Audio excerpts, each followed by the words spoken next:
Buenas noches. Entonces, hoy vamos a continuar y espero terminar con los pares craneales. Como saben, vamos a continuar hoy a partir del octavo par hasta el doceavo, nos faltan 5. Entonces, recordar, ¿verdad? Que estamos hablando de los nervios craneales, los cuales, pueden ser sensitivos, pueden ser motores, ¿verdad? O pueden ser mixtos. Y eso va a depender de la función que tiene cada uno de sus núcleos. Particularmente lo que es el 7, el 9 y el 10 son pares craneales que tienen 3 núcleos y por lo tanto son mixtos, incluyendo hasta funciones parasimpáticas. Recordar que paralelamente, ¿verdad? Hemos ido viendo los cortes del tallo encefálico a diferentes niveles y entonces vamos comparando eso con los pares craneales. En el caso de hoy vamos a ver estos últimos 4 que son los que están a nivel del bulbo raquídeo o lo que es lo mismo la médula oblonga. Entonces tenemos, ¿verdad? El octavo par que es el vestíbulo coclear o el estatoacústico también llamado. Aquí hay un error, estatoacústico. Él, ¿verdad? Sabemos que tiene una función de ayudarnos, la función del oído, escuchar, y también tiene otra función también sensitiva o sensorial en la que nos ayuda con el equilibrio, sobre todo con los movimientos de la cabeza. Entonces, por lo tanto, ¿verdad? Tiene dos núcleos. Tiene un núcleo coclear, ¿verdad? Que recibe eferencias, perdón, que envía eferencias hacia el núcleo olivar y el núcleo vestibular que envía eferencias para ayudarse con el equilibrio para el cerebelo, el fascículo longitudinal medial y el tálamo. Entonces los vemos aquí del lado de los azules, que son los sensitivos. Aquí están los núcleos cocleares, ¿verdad? Y los núcleos vestibulares. Todos estos dos reciben, ¿verdad? Reciben del octavo par. Igual cuando lo vemos aquí, entonces aquí viene el octavo par entrando por el surco protuberancial inferior y entonces caemos en lo que es los núcleos cocleares y olivares que están un poquito más adelante. Cocleares y vestibulares. Entonces, ¿verdad? Tenemos este corte que se llama corte inmediatamente inferior a la protuberancia. Ese es, vamos a decir, si vamos de arriba hacia abajo, ese es el primer corte que nos encontramos dentro del bulbo raquídeo. Entonces, fijémonos que hay varias cosas que vamos a repasar, vamos a decir, vamos a ir viendo todas las cosas que pasan en este corte. Primero, lo que es a nivel posterior, ¿verdad? Ya terminando lo que es el cuarto ventrículo, que lo vemos aquí. Entonces vemos aquí también lo que son los núcleos. Hay varios núcleos vestibulares. De verdad que lo importante es que ustedes se aprendan que existen varios núcleos vestibulares. No es necesario como que la posición, donde están, que medial, lateral. Por lo menos que ahí están los núcleos vestibulares y que se ven en el corte inmediatamente inferior a la protuberancia. Igual tenemos esta estructura que es el pedúnculo cerebeloso inferior. Recordemos que la vía sensitiva a la espinotalámica posterior, ¿verdad? Va a subir y llegar al cerebelo a través del pedúnculo cerebeloso inferior. Igualmente, recordemos que tenemos el núcleo del trigémino, que es bastante largo y que ya su parte espinal es la que vamos a ver en este corte que tenemos aquí. Recuerden que este numerito, a pesar de que los pares craneales normalmente se escriben en números romanos, yo les coloco el numerito para que lo relacionen un poco más rápido, sea más fácil. Asimismo, este nivel, así como están, esto podría estar un poquito más arriba, para abarcar los vestibulares y los cocleares, que son estos azules que están aquí detrás. Entonces también vemos lo que son los núcleos cocleares, que es esto que vemos aquí, núcleo coclear anterior y núcleo coclear posterior, que son los que van a recibir eh, el sentido del oído, de lo que es escuchar. Igualmente, estos núcleos se conectan con las olivas, con el núcleo olivar, con los núcleos olivares, que son estos mismos que vemos aquí, y por eso es que vemos que atraviesa el corte. Por delante vienen bajando unas señoras llamadas pirámides. Estas pirámides, ¿verdad? Recordemos que son la vía corticoespinal, la vía motora, la primera motoneurona que viene bajando, ¿verdad? Y que más abajo se va a decusar. Es decir, a este nivel todavía bajando, no se ha decusado. Todavía aquí están las neuronas, en este caso, este es un corte que tenemos en el que esto es izquierdo, esto es derecho. Todavía aquí permanecen las neuronas que se originaron en el hemisferio cerebral izquierdo. Asimismo, tenemos el lemnisco medial, ¿verdad? El lemnisco medial que se van a componer de varias vías que hoy vamos a repasar. Lo que es el tracto tectoespinal que va subiendo, que viene bajando desde los colículos superiores hasta la médula espinal.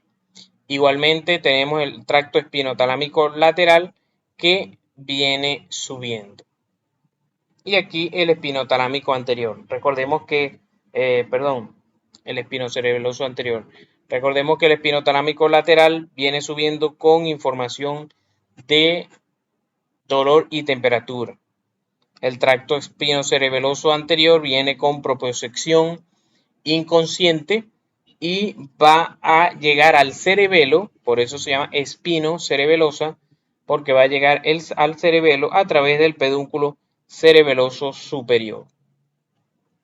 También tenemos el núcleo ambiguo. El núcleo ambiguo es un núcleo que va a tener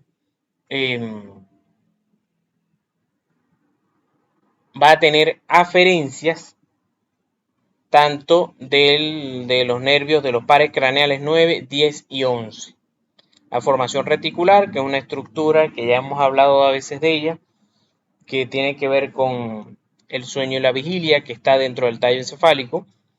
Ya vimos también el fascículo longitudinal medial, que está un poquito más posterior. Núcleo dorsal del vago, el único núcleo, uno de los núcleos del vago, que es el número 10, y el único núcleo del hipogloso, que es el núcleo del nervio hipogloso como tal. Entonces, si hacemos igualmente un corte un poco más abajo, nos vamos a encontrar casi las mismas estructuras.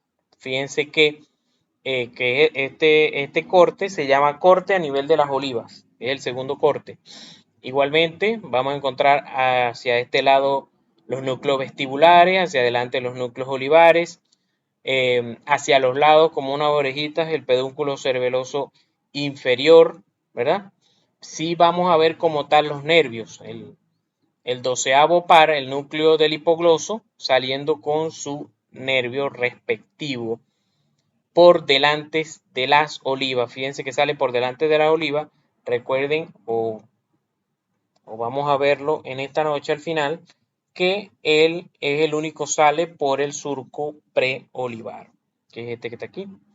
En cambio, por el surco retroolivar salen tres nervios que andan siempre juntos. Yo digo siempre juntos para arriba y para abajo, que son 9, 10 y 11. Aquí está saliendo el vago y aquí están sus tres núcleos que vamos a ver igualmente el día de hoy. También seguimos viendo las pirámides, seguimos viendo el lemnisco medial, seguimos viendo el tracto tectoespinal y más atrás el fascículo longitudinal medial. Recordemos igualmente tracto espinotalámico lateral, tracto espinocerebeloso anterior, núcleo ambiguo, el mismo trigémino, su parte espinal, ¿verdad? La formación reticular, tracto solitario, que lo vamos a ver hoy, y los núcleos que ya nombramos, el del vago y el hipogloso. Entonces, ¿verdad? El núcleo olivar nos va a ayudar con la función de los movimientos voluntarios. Entonces, él tiene eferencias, ¿verdad? Que van al cerebelo a través del pedúnculo cerebeloso inferior. Fíjense aquí cómo está el núcleo olivar y envía eferencias por el pedúnculo cerebeloso inferior. Recuerden que esto en los dibujitos del Snell, esto es el pedúnculo cerebeloso superior, este el medio y este el inferior. Aquí está. Aferencias, ¿verdad? De los tractos espino-olivares. ¿Se acuerdan que lo vimos en médula espinal que van subiendo? Espino-olivares, coclear, del cerebelo y de la corteza cerebral. Igual aquí vemos el núcleo olivar que va a recibir aferencias desde los núcleos cocleares. Vamos a ver esta vía en un momentico. Entonces, para recordar, tracto espino-olivar que nos ayuda con la propiocepción. Recordemos que el oído está muy relacionado con lo que es el equilibrio. Igualmente, el tracto tectoespinal que lo estuvimos nombrando, ¿verdad? Que va descendiendo, trayendo información desde los folículos superiores para relacionar los los ojos con lo que es el equilibrio. Entonces, para entender, ¿verdad? Cómo funciona la audición, la captación del sonido, entonces tenemos que hablar de lo que es el aparato que va a recibir esas ondas sonoras. Entonces, como sabemos, ¿verdad? Tenemos esta estructura que es la oreja o pabellón auricular que va a recibir información, va a recibir, perdón, las ondas sonoras, ¿verdad? Las va a captar y las va a pasar a través del conducto auditivo. Conducto auditivo externo, porque el conducto auditivo interno es por donde pasan los nervios 7 y 8. Entonces, esas ondas sonoras llegan a la membrana timpánica y la hacen vibrar. Entonces, hasta aquí, todo esto es lo que llamamos oído externo. Muy importante también cuando nosotros vamos a clasificar ya las patologías, lo que es la otitis. Entonces existen las otitis externas, otitis media, otitis interna, que es menos frecuente.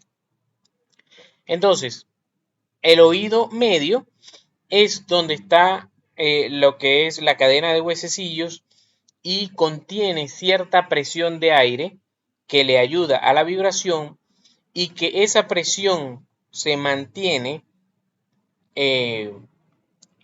estable a través de un conducto llamado trompa de Eustaquio. La trompa de Eustaquio es un conducto que comunica el meato,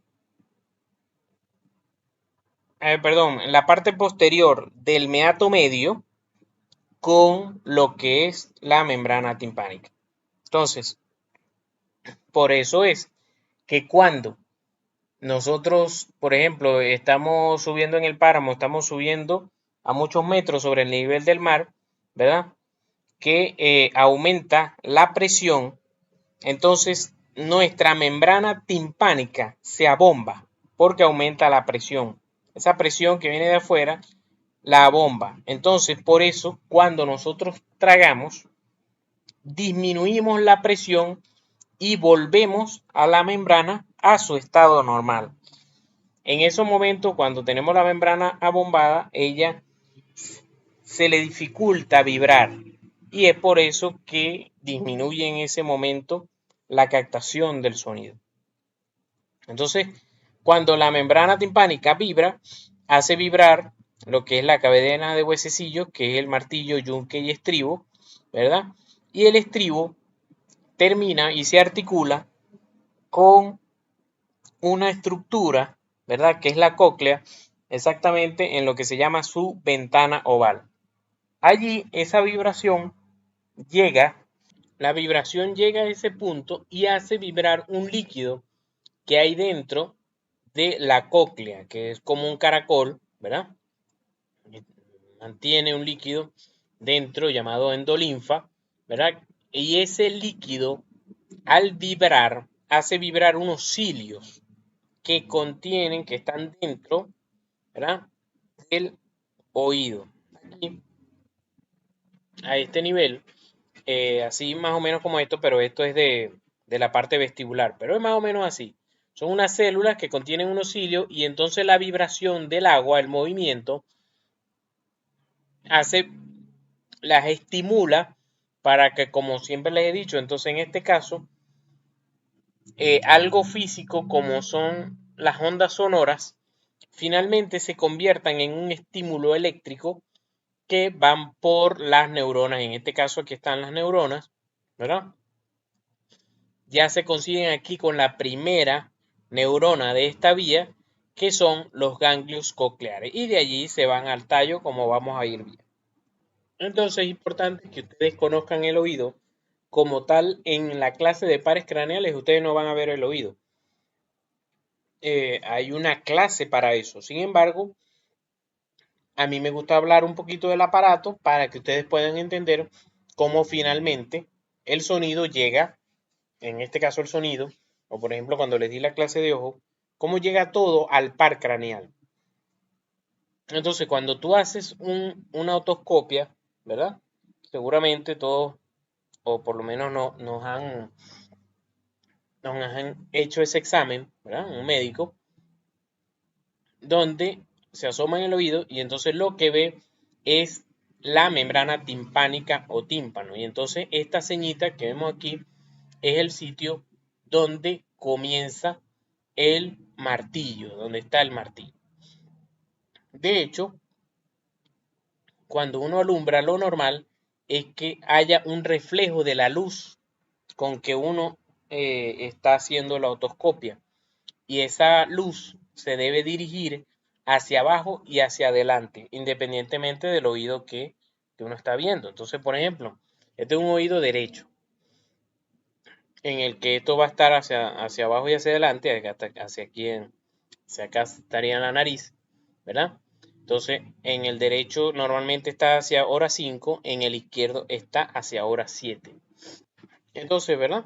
Aquí vemos igualmente lo que es la parte coclear, perdón, la parte vestibular. Fíjense que aquí está de una vez cómo se capta el oído y cómo está la parte vestibular, es decir, cómo el cerebro con el sistema vestibular, el cerebro sabe si la cabeza está vertical, está horizontal o está inclinada, de acuerdo a estos conductos semicirculares.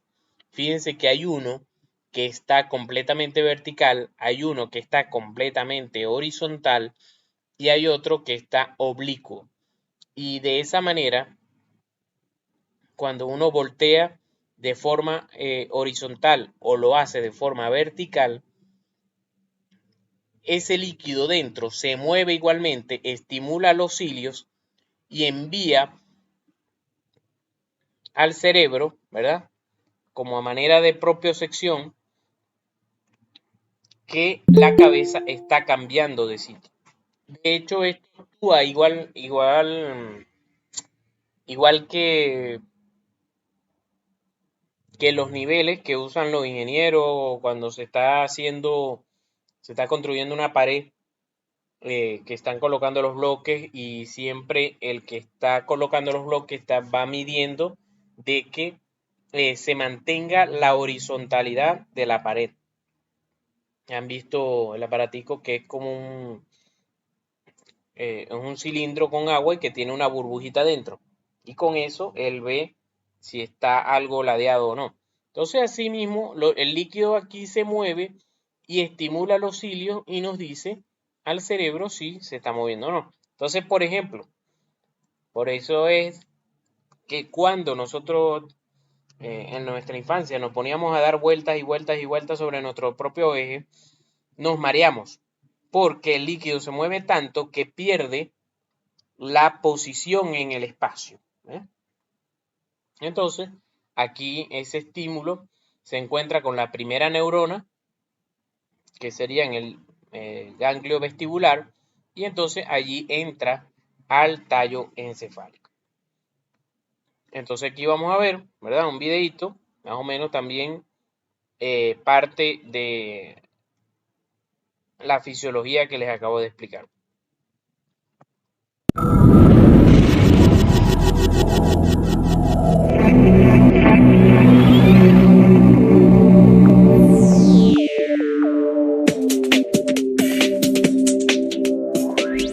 El oído es un auténtico mecanismo de precisión cuya finalidad es captar los sonidos que nos rodean, transportándolos al cerebro.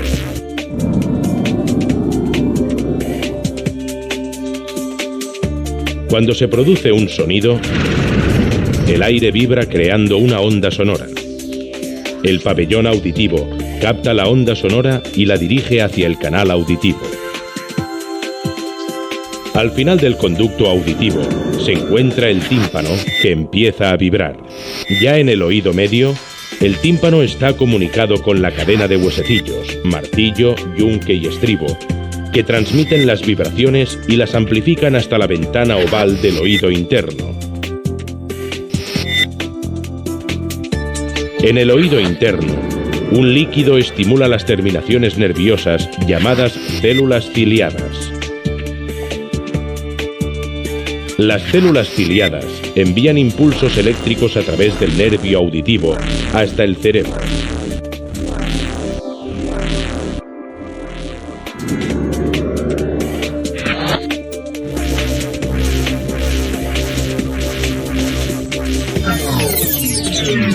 El cerebro decodifica estos impulsos, produciéndose entonces el fenómeno de la audición.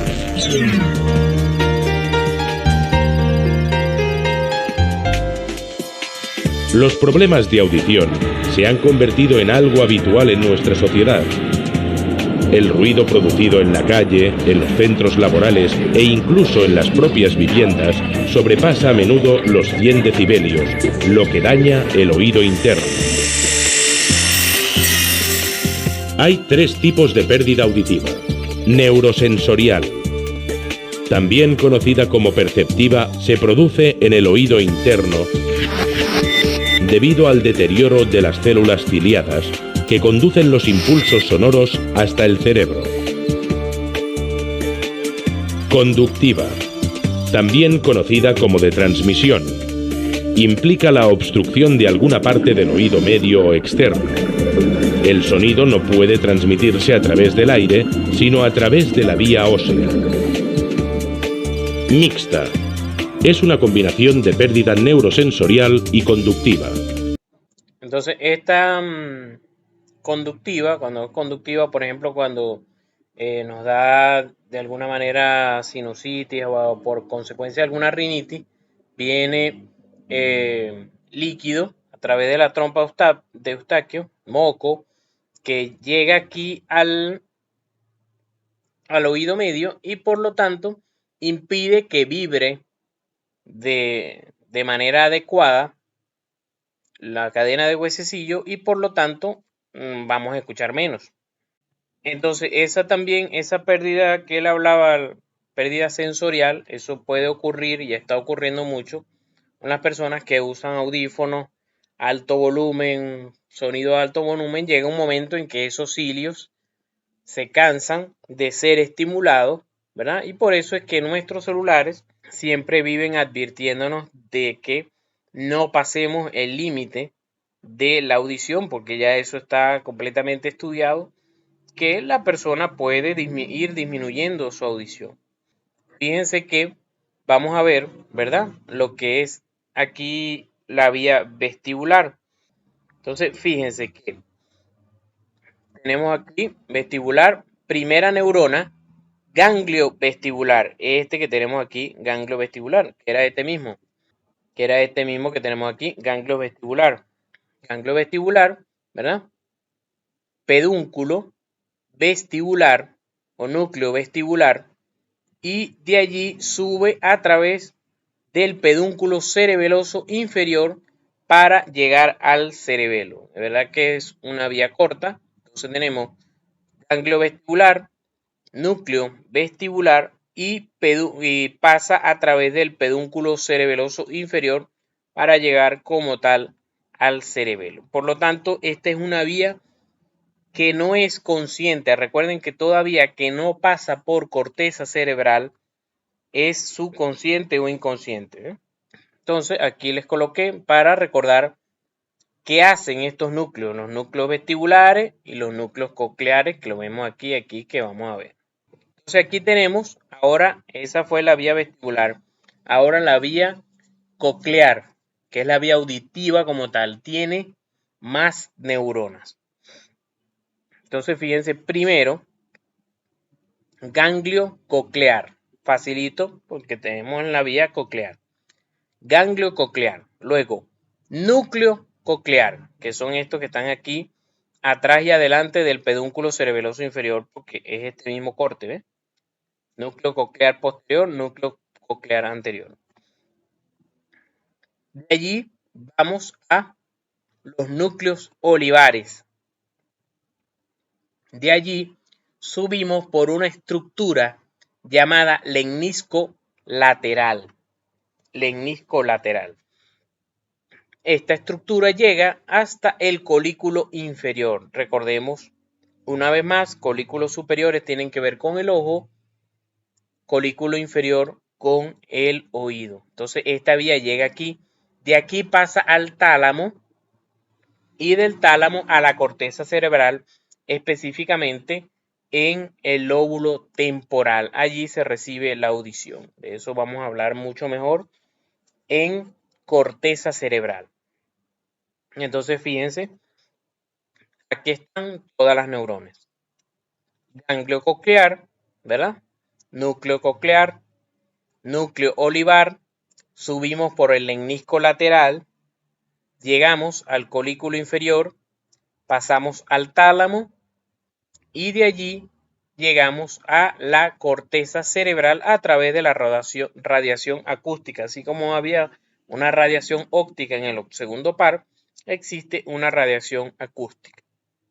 Fíjense ahora que el lemnisco longitudinal medial, que ya hemos visto, que es este azulito que tenemos aquí remarcado, entonces conecta, ¿verdad?, los núcleos de los pares craneales del ojo, ¿verdad? Los núcleos de los pares craneales del ojo, de los músculos extrínsecos, que son el 3, el 4 y el 6, los conectan con los núcleos olivar y vestibular para ayudarnos con el equilibrio, que de tal manera, supónganse, por ejemplo, ustedes de repente están de pie y lo empujan y te vas a caer o tropiezas y te vas a caer, tus ojos, de acuerdo a lo que ya está sintiendo la cabeza, que se va a caer, tus ojos van a buscar, por la ayuda del fascículo longitudinal medial, hacia dónde estás cayendo y que puedas esquivar, o que puedas, o que te dé tiempo todavía de usar tus miembros inferiores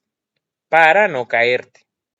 Entonces recordemos, ¿verdad?, el lemnisco, donde van lo que es el lemnisco medial. Normalmente los libros tienden a llamar lemnisco medial a todos estos lemniscos. Sin embargo, ellos tienen su nombre lemnisco y entonces están divididos en lemnisco medial, ¿verdad?, que es por donde suben la información del núcleo gracílico uniforme que traen el tacto epicrítico, el lemnisco espinal, que viene la información del espinotalámico lateral y anterior, y el lemnisco trigeminal, que por supuesto viene la información del trigémino. Pero además del lemnisco medial como tal, que podríamos llamar a todo esto, tenemos el lemnisco lateral, que lo acabamos de ver. Entonces lo estamos viendo en este punto. Es la conexión que existe entre el núcleo olivar y el colículo inferior, entre el núcleo olivar y el colículo inferior, que es este señor que vimos aquí, núcleo olivar hasta el colículo inferior. Entonces tenemos el origen aparente, del vestíbulo coclear es el surco protuberancial inferior. Salida del cráneo, junto con el facial, por el conducto auditivo interno. Entra allí y él se queda allí. Recordemos que el facial, sí, por debajo del cráneo sale a través del agujero estilomastoideo. Sin embargo, obviamente este par craneal se queda allí. Entonces aquí lo vemos igualmente saliendo por el conducto auditivo interno, pero ya de ahí se queda en la caja acústica.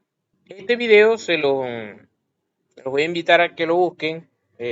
Allí de allí he sacado muchos videos. Este canal en YouTube que se llama Anatomía Lion 1. Los buscan y pueden verlo. La verdad que es bastante largo, pero ahí van explicando, ¿verdad? Cómo es la parte vestibular a profundidad, la parte del equilibrio.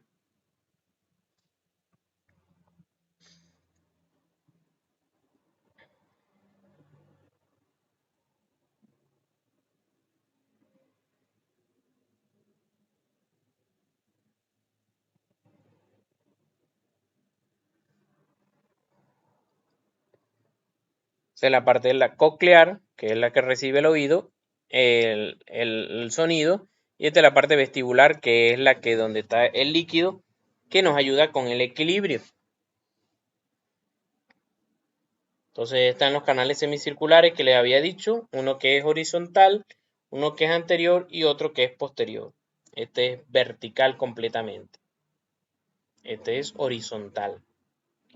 Y entonces, bueno, ahí se va explicando que de acuerdo a la inclinación de la cabeza, ellos se estimulan y entonces tú vas, es la manera como tú percibes la sensación del movimiento de la cabeza.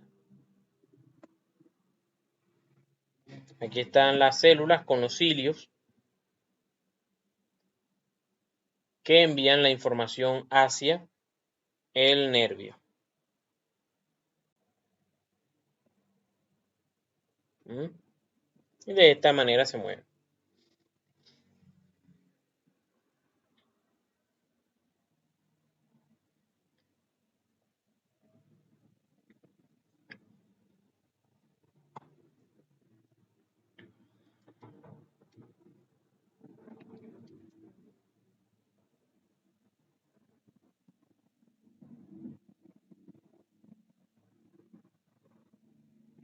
Entonces el glosofaringio, ¿verdad?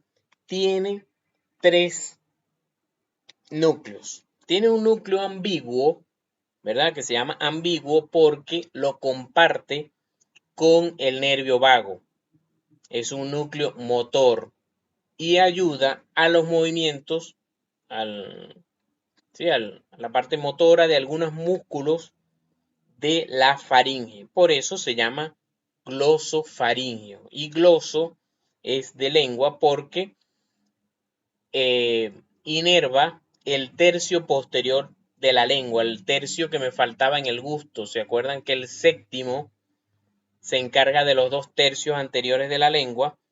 El glosofaringio se encarga de la parte posterior. Entonces, obviamente, para los músculos de la faringe necesito información que viene bajando de la corteza cerebral. También el núcleo salivatorio, recuerden que lo comparte con el séptimo par, que entonces tenemos que la parte inferior va por el glosofaringio y entonces se inerva la glándula que me falta, que es la parotidia, y esto es a través del parasimpático, es decir, que es algo involuntario. Tú no decides contraer la glándula parótida. Pero, por ejemplo, si tú cierras los ojos e imaginas que te estás comiendo un limón, el hipotálamo envía información a la glándula parotidia a través del núcleo salivatorio inferior de este par, glosofaringio, y se contrae la glándula parotidia y tú salivas por el recuerdo de que ya el hipotálamo sabe que cuando tú estás comiendo limón debes segregar saliva para diluir la acidez del limón. Igual, a través del nervio olfatorio, que recuerden que está ahí cerquita con el hipotálamo, y también el hipotálamo puede estimular al núcleo salivatorio, por eso a veces la comida de nuestra abuela, nuestra mamá, nos hace salivar. Por el olor se relaciona con los recuerdos de que vamos a comer. Entonces, recuerden que estos dos son un núcleo, este es un núcleo motor, este es parasimpático, por lo tanto es de salida. Entonces lo vemos aquí. ¿Verdad? Este sería el núcleo salivatorio inferior. Recuerden, este es el superior, que es para el facial, y este es el inferior para el noveno, que es este. Igualmente, este es el ambiguo. Este núcleo rojo aquí, el ambiguo, que entonces se comparte con el 9 y 10. Y entonces este que es sensorial, entonces lo vemos de este lado. Entonces va a llegar la información a través del glosofaringio para traerlo al núcleo del tracto solitario que se encarga del gusto. El tracto solitario recibe información de 7, 9 y 10. También a través de estos núcleos que hay conexión entre el glosofaringio y el vago, es que se da el reflejo nauseoso en el que se estimula lo que es el arco de las fauces, en la parte de atrás, casi en la faringe, en la parte de la boca, se estimula y entonces da un reflejo de náusea, es a través de la conexión entre el glosofaringio y el vago. Entonces, bueno, aquí que lo vemos de ladito también, recordemos, salivatorio superior que va con el 7, salivatorio inferior que va con el que estamos estudiando ahorita, que es el noveno. Igualmente aquí, este es el núcleo ambiguo que tiene aquí la conexión con el 9 y por aquí con el 10, que es este que viene saliendo aquí. Este aquí, perdón. Este aquí abajo, que va con este azul. Porque este es el 12avo, que es puramente motor. Este que estamos viendo, no es, perdón, el vago también es como este que es mixto, motor y sensitivo. Ya habíamos visto, ¿verdad? Este corte, que es el inmediatamente inferior a la protuberancia, pero ya que estamos estudiando el noveno par, que entonces aquí está lo que es el núcleo ambiguo, para que lo recordemos que lo vamos a ver en este corte. Aquí está el núcleo ambiguo. Igual a nivel de las olivas, ¿verdad? Vamos a ver lo que es el núcleo ambiguo y vemos la llegada aquí de lo que es la sensibilidad la sensibilidad del gusto al núcleo del tracto solitario, un tracto o núcleo que comparten 7, 9 y 10. Entonces aquí vemos, ¿verdad? Las diferentes vías del glosofaringio. Tenemos aquí, en cuanto al núcleo, ¿verdad? Al núcleo ambiguo, entonces desciende la orden desde el área motora primaria en el lóbulo frontal, baja por la vía piramidal, ¿verdad? Y llega al núcleo ambiguo. De allí sale el nervio como tal y entonces inerva al músculo estilofaringio. La otra vía que es con el núcleo salivatorio inferior, que es parasimpática, ¿verdad? Que es esta que tenemos aquí, que envía la información del núcleo salivatorio inferior. Recuerden que todavía parasimpática o simpática siempre pasa por un ganglio, que es en este caso se llama el ganglio óptico, y de allí llega la inervación a la glándula parotidia. Y la información sensorial, que es la del gusto, del tercio posterior de la lengua, viene, ¿verdad? Por el ganglio del glosofaringio, llega al núcleo del tracto solitario y de allí sube por la vía del lemnisco trigeminal al tálamo y del tálamo llega a la corteza donde está el área del gusto, la circunvolución postcentral. Entonces aquí vemos, ¿verdad? El dibujito que siempre está en el néter, los tres núcleos del glosofaringio que se lo tienen que aprender: núcleo ambiguo, núcleo parasimpático inferior o núcleo salivatorio inferior, perdón, que es la parte parasimpática, y el núcleo del tracto solitario. Entonces aquí vemos cómo se inerva la parte posterior, el tercio posterior de la lengua, el músculo estilofaringio y la glándula parotidia, ¿eh? Aquí tenemos el ganglio óptico. Entonces aquí tenemos otra vez el, el tracto solitario para que lo recordemos, ¿verdad? Que viene el tercio posterior de la lengua, ganglio del glosofaringio, llegamos al tracto solitario, entonces sería primera neurona, segunda neurona, subimos, ¿verdad? Que es esto que viene por aquí, y caemos en lo que es el tálamo, donde está la tercera neurona, y de allí vamos a la corteza cerebral. Origen aparente del glosofaringio. Vayan recordando que 9, 10 y 11 tienen un recorrido bastante similar. Tienen un origen aparente igual, que es el surco preolivar.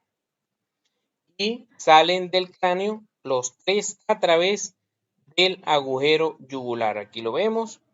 Igualmente aquí está, saliendo del agujero yugular. Igual se ven aquí, en su configuración externa. Nervio vago o neumogástrico, porque él pasa, el único que baja del cuello, que llega al tórax, pasa por los pulmones y pasa por el, eh, el sistema digestivo, pasa por el abdomen. Entonces, perdón. Entonces él tiene igualmente tres núcleos. Un núcleo que comparte con el glosofaringio, que es el ambiguo. Un núcleo que comparte con el glosofaringio y el facial, que es para el gusto, para recibir el gusto, ¿verdad? Y un núcleo propio que se llama núcleo dorsal del vago y es puramente parasimpático. El sistema parasimpático como tal, quien se encarga más de ese sistema es el señor vago. Él es el que más recorre, el que más tiene recorrido, y a pesar de que le pusieron ese nombre de vago, es el que más tiene recorrido. Entonces, él tiene diferentes funciones en cada uno de estos órganos, que no vale la pena que nos pongamos a detallarlo, porque cuando veamos la clase de sistema simpático y parasimpático vamos a detallar cada uno de esos órganos. Entonces no vale la pena pasar por allí ahorita. Entonces, en cuanto al núcleo ambiguo, va a ayudar igual a la mayoría de los músculos de la faringe, a la contracción de los músculos de la faringe. El núcleo dorsal del vago se va a encargar de hacer varias funciones en cada uno de estos órganos, como ya dije. En cuanto al esófago, el estómago, el intestino, va a ayudar con las contracciones intestinales, el peristaltismo, de que se absorban los alimentos. En el corazón disminuye la frecuencia cardíaca, disminuye el inotropismo, es decir, la fuerza de contractibilidad, ayuda a cerrar un poco los bronquios, etc. Y el núcleo del tracto solitario, porque entonces él inerva ya la parte de la faringe y laringe, ¿verdad? Y ayuda con lo que es el reflejo nauseoso. Aquí lo vemos. Núcleo del tracto solitario, ¿verdad? Que es que es la conexión entre 7, 9 y 10. Aquí están los tres llegando al núcleo del tracto solitario. Y los núcleos de salida, que son el ambiguo, ¿verdad? Y el dorsal del vago como tal, que es solo de él, pues. Aquí estamos de lado, el tracto solitario, el ambiguo y el dorsal del vago. Entonces, en el corte a nivel de las olivas lo vemos. Aquí tenemos el nervio vago con su tracto solitario, ¿verdad? Y el núcleo ambiguo que nos está señalando. Igual aquí está el núcleo dorsal del vago. Entonces aquí están las vías. Igualmente el núcleo ambiguo se comporta igual, ¿verdad? En el vago y en el glosofaringio. Una primera neurona que viene de la corteza cerebral pasa por el núcleo ambiguo y de allí sale la segunda neurona para inervar todos los músculos, los constrictores de la faringe y intrínseco de la faringe, de la laringe, perdón, incluyendo las cuerdas vocales. Hay un nervio, ¿verdad? O sea, viene el nervio vago y él pasa, viene bajando aquí y él suelta una rama, cuando va pasando por el callado órtico, suelta una rama llamada recurrente laringio. Esa rama recurrente laringio es como si el vago viene bajando y entonces dice, oye, se me olvidó inervar la laringe, que a mí me la habían encargado. Entonces cuando pasa por aquí, hace como un retorno. Se devuelve, pasa el nervio, el recurrente laringio pasa por debajo del callado aórtico y sube hasta llegar a las cuerdas vocales. Entonces siempre el que opera cuello, tórax, tiene que tener cuidado con el recorrido de ese nervio, sobre todo el recurrente laringio, porque si se lesiona, obviamente la persona puede quedar sin la voz. Igualmente, ¿verdad? La parte parasimpática que sale aquí del núcleo dorsal del vago y se dirige hasta varios órganos, como ya le he dicho varias veces, los pulmones, el corazón y la parte digestiva. Y el núcleo del tracto solitario, entonces es una información aferente para el tallo encefálico. Entonces viene igual a través de su ganglio del vago, llega al núcleo del tracto solitario y de allí se dirige al tálamo, sería la tercera neurona, y de allí a la corteza de la circunvolución postcentral, donde se recibe la información del sabor. Igual, repasamos otra vez aquí, la parte de la laringe, núcleo, ganglio del vago, núcleo del tracto solitario, segunda neurona, y tercera aquí en el tálamo. Entonces, origen aparente, otra vez, surco retroolivar, salida del cráneo, agujero yugular, ¿verdad? Aquí lo vemos en la configuración interna, aquí está igual, y sale aquí en la configuración externa, sale por el agujero yugular. Por supuesto, por el agujero yugular también va saliendo la vena yugular. Entonces, aquí sencillamente quise con esto repasar los nervios que tienen que ver con el parasimpático. Recuerden que les dije al principio que el parasimpático tiene su representación en los pares craneales y los nervios sacros. En cambio, el simpático lo ayudan los nervios torácicos y los lumbares. Los cervicales no participan con ninguno, con ni uno ni el otro. Entonces aquí tenemos, ¿verdad? El ganglio ciliar que recibe información desde el núcleo oculomotor, ¿verdad? El ganglio térico-palatino que recibe del salivar superior junto con el ganglio submandibular, que lo vimos, ganglio óptico, que lo estábamos viendo hoy, que viene del noveno par, y el décimo par va a varios ganglios torácicos y abdominales que se ven cuando se ve la anatomía de esas regiones. Entonces caemos en el onceavo par. Es un par craneal, perdón, que tiene dos núcleos que hacen prácticamente lo mismo y es inervar a los músculos esternocleidomastoideo y trapecio. Es el primer par craneal que ustedes conocieron porque lo conocen desde Morfo 2. Entonces aquí tenemos que él viene, ¿verdad? Desde inervación del núcleo ambiguo y del núcleo espinal. Núcleo espinal. Es un núcleo que está dentro de la médula espinal. No sé si se acuerdan que en el asta anterior de la médula espinal había un núcleo lateral, un núcleo medio y un núcleo medial. ¿Se acuerdan que cuando vimos médula espinal en la sustancia gris, en el asta anterior de la médula espinal, existía una columna central que podía variar? Tenía un núcleo frénico y un núcleo accesorio. El núcleo accesorio, este núcleo accesorio es ese mismo núcleo también llamado núcleo espinal para el nervio espinal.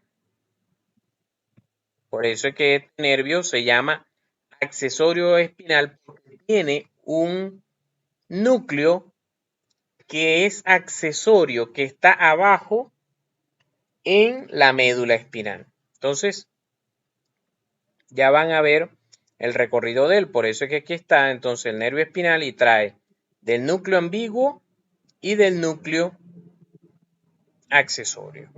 Entonces aquí tenemos el tercer corte que se llama decusación de los lemniscos.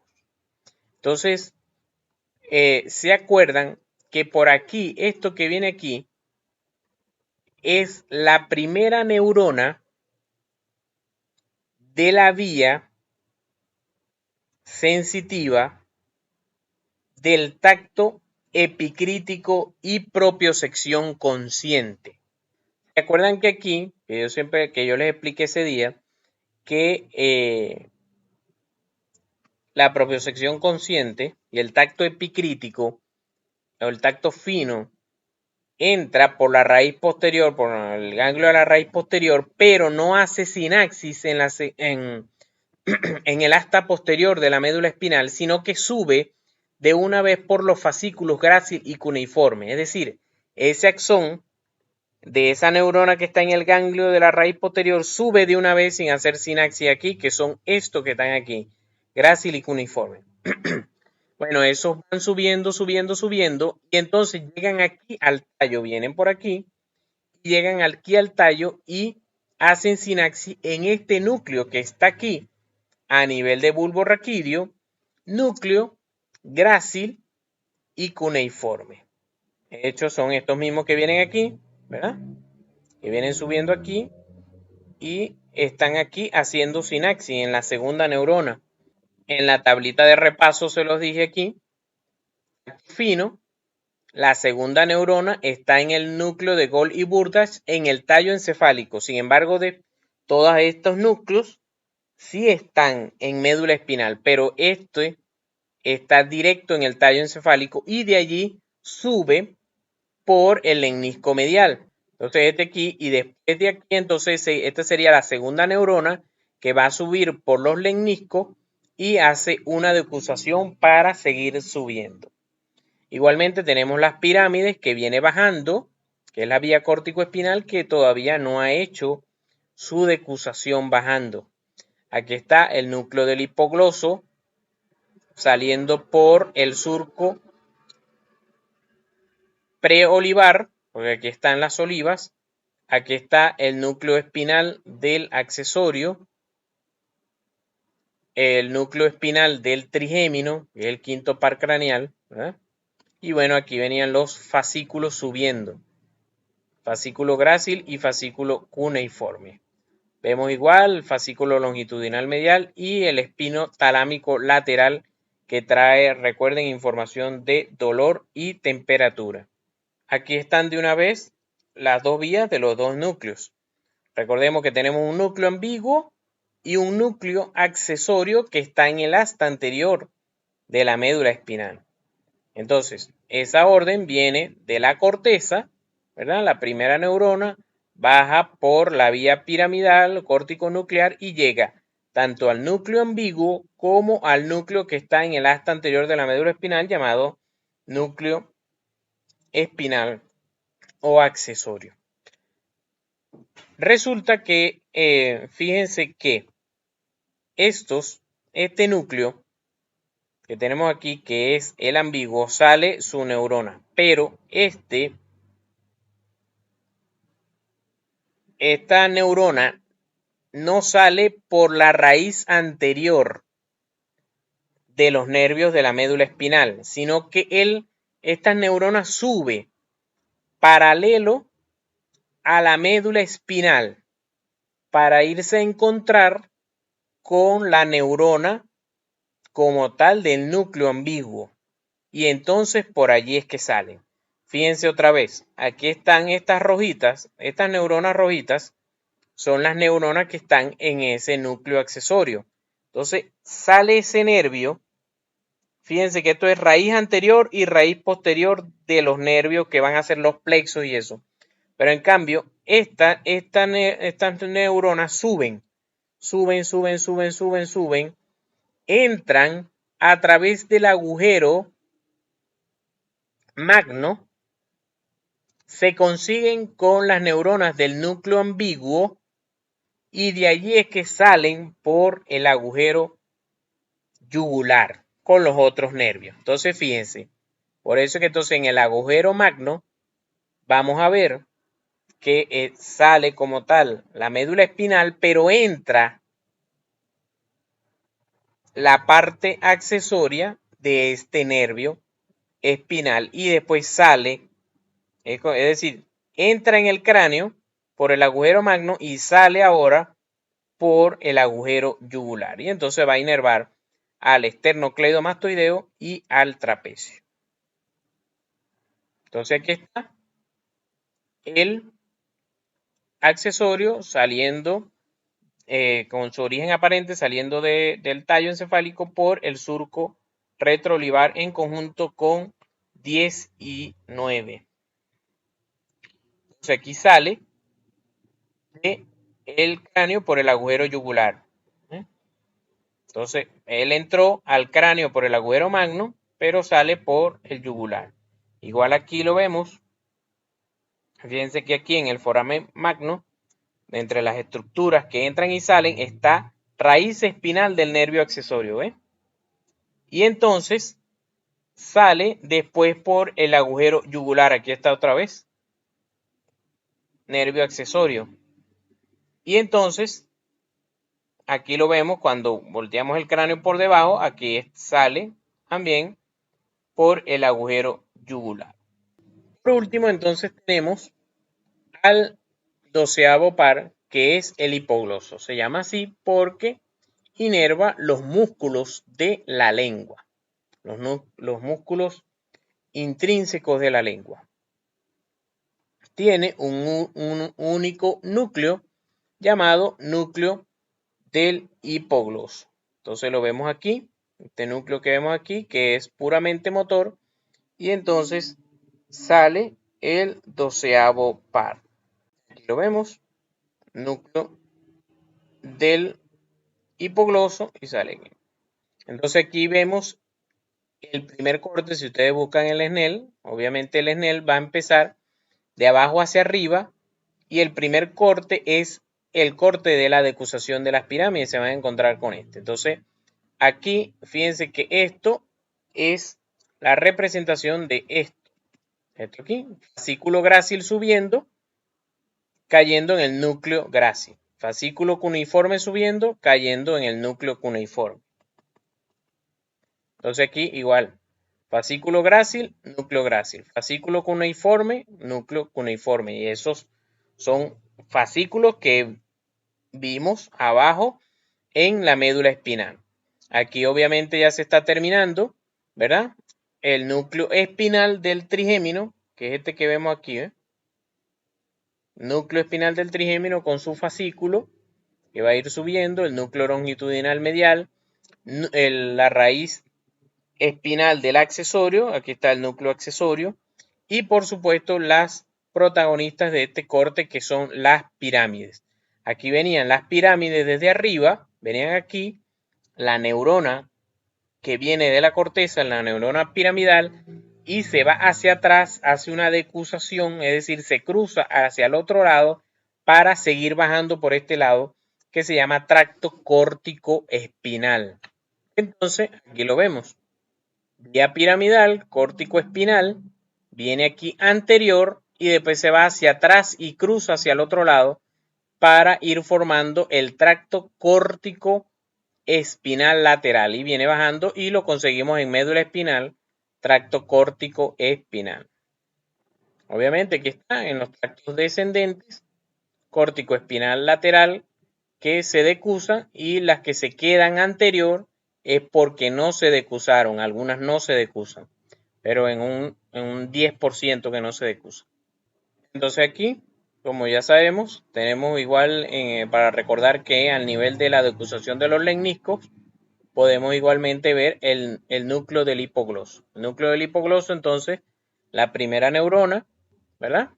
De la corteza cerebral y la segunda neurona en el núcleo del hipogloso y de allí sale para inervar a los músculos de la lengua.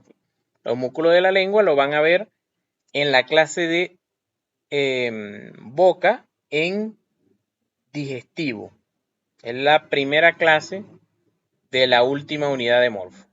Esperando que ya para esa unidad ustedes hayan pasado morfo. Origen aparente, núcleo preolivar, el solito que sale por ese surco, perdón, dije núcleo preolivar, no, surco preolivar. Aquí está, saliendo por el conducto del hipogloso, el único estructura que sale por ese agujerito entre el agujero yugular y el agujero magno. Aquí de verdad que no lo conseguí, es este, pero no lo señalan. Esta estructura que está aquí, entre el magno y el yugular. Pero aquí sí sale, aquí se ve agujero del hipogloso. Entonces, bueno, así terminamos los pares craneales. Entonces, bueno, pueden buscar, fíjense, repasarlo. El primero, aquí está el olfatorio, sensorial, el 2, el óptico, sensorial también. El tercero, que es motor y parasimpático, es el oculomotor común, con el 4 y el 6, que son motores puros. El trigémino, que es sensitivo en la parte de la cara y motor los músculos de la masticación. El facial, que inerva los músculos de la cara, ¿verdad? El octavo, que es sensorial, la parte auditiva y del vestibular. Glosofaringio, que se encarga de la parte posterior de la lengua, del gusto, y músculos de la faringe. Décimo, que se encarga bastante de la parte digestiva, la parte torácica y algunos músculos también de la faringe. Espinal o accesorio, esternocleidomastoideo y trapecio es netamente motor y el hipogloso, que también es netamente motor y se carga de los músculos de la lengua. Aquí desde una vista superior se ven cómo salen cada uno de los pares craneales con la dura madre puesta. Otro dibujito por el que pueden repasar y tenerlo allí en sus celulares, los pares craneales. Este dibujo que siempre lo coloco y pregunto qué error tiene este dibujo. Para que entonces no nos demoremos mucho, el único error es que el 4 lo colocan aquí, porque para la persona que hizo el dibujo, el patético mira hacia abajo y hacia adentro, pero ya vimos que mira hacia abajo y hacia afuera. Aquí está entonces para recordar. 1, 2, 3, 4, 5, 6, 7, 7 y 8, perdón, 9, 10 y 11 y 12. Otros dibujos, también el dibujo completo de la base del cráneo, configuración interna y configuración externa. Bueno, siempre les digo que cuando estudiaba, me dieron la clase de los cortes, la configuración interna del tallo encefálico, me dieron la clase prácticamente así. Tomaron las láminas, lo hicieron con láminas de acetato Le sacaron copia al Snell y así nos daban las clases. Entonces, imagínense, entonces empezaban que este es el núcleo grácil, el núcleo cuneiforme, el núcleo del hipogloso, y sin haber visto pares craneales. Yo de verdad, o sea, vi esa clase y yo ni idea. Después de todo esto, era que yo entonces hacía notas y eso ya después cuando los iba entendiendo. Entonces la clase fue puro estos cortes. Núcleo del hipogloso, seguimos aquí las pirámides, no sé qué. Bueno, yo colocaba motor, fibra de los leñiscos, no sé qué. Esta es copia mía del Snell. Todo eso así. Y entonces nos mandaban a dibujarlo la inervación. Entonces, la inervación nos mandaban a dividir cada corte en una parte posterior y en una anterior. Y que la anterior medial era por una arteria, la anterior media por otra, y la posterior y la lateral, perdón, era también con la posterior. Entonces teníamos que dibujarlo así para saber qué irrigaba, qué estructura, qué núcleo era irrigado por esa arteria.